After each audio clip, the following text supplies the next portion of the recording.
Wakeful Wanderer's Guide takes place after a series of disasters, both cultural and environmental, that reshape, well, most of the world. And especially where it's focused on is the eastern seaboard of the United States.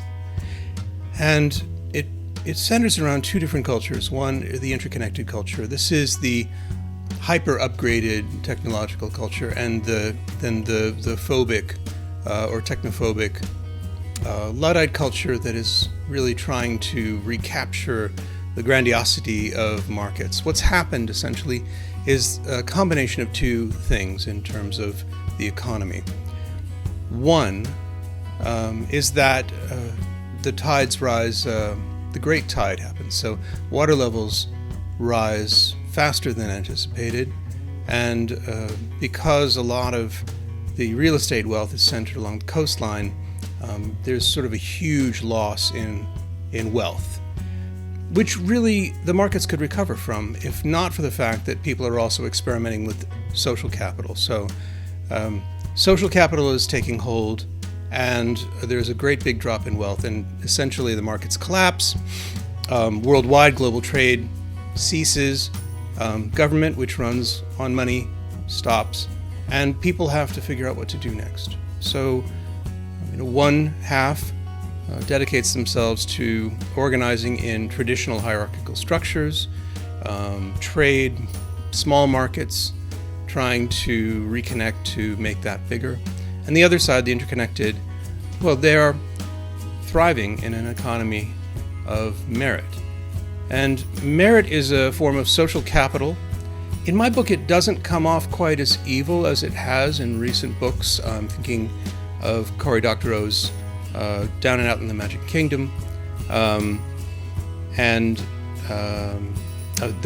a Dark Mirror, another example. And there are a couple of key differences between, say, Woofy and the way it's portrayed in Dark Mirror and merit in my book. The key thing is that people are rewarded for generosity, and people don't really hang on to things. They regard things in terms of use rather than ownership. So it's considered more luxurious to have the use of something and then to just let it go.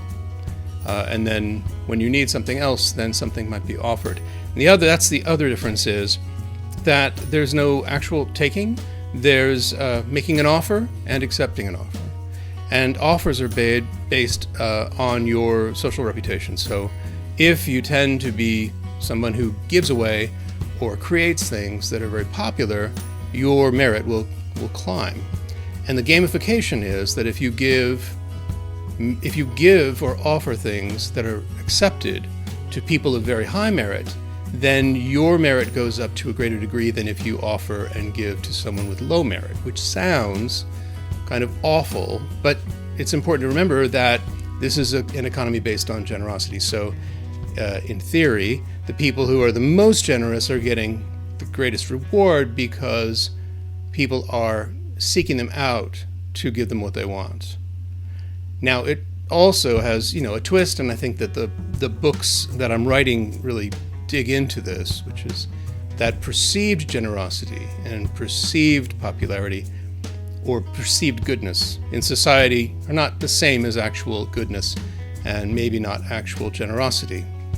But the principle is something that kind of works in that there's an upward flow, there's an aspiration, it's competitive, it is not an equalizer. Everyone does not sort of get everything they want no matter what.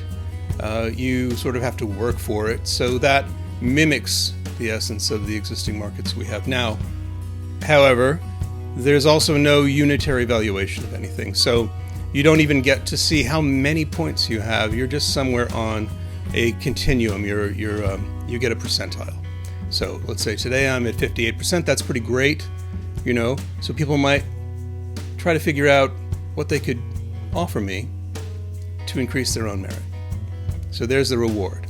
And the luxury of it is, if you're really high up, say 78, 80%, then you you achieve something called wish fulfillment, which means that people are so into learning about your desires and what you need that whatever it is that you're looking for tends to just show up before you even have to ask for it. And that's the extreme kind of luxury end of merit. The very bottom, if you're in, say, the 15th, and there has to be someone in the 15th, is that you really are struggling, right, to figure out how to be more useful in society among the interconnected. So that's the idea of the merit economy. A little bit different than some of the other social reputation economies that have been written about before, but also share a lot of strong similarities.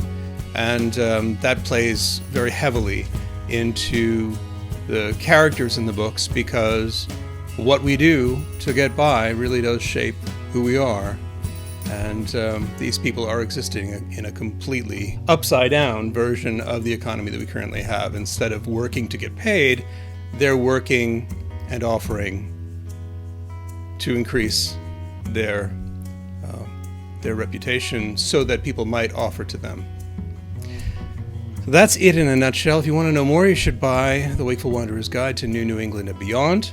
And Wakeful Wanderer's Guide to Disillusionment, which is book 2 in the series, comes out June 9th, so next week. And you can get it on Amazon. You can get it at wakefulwanderer.com. Thanks so much for listening. I hope some of this made sense.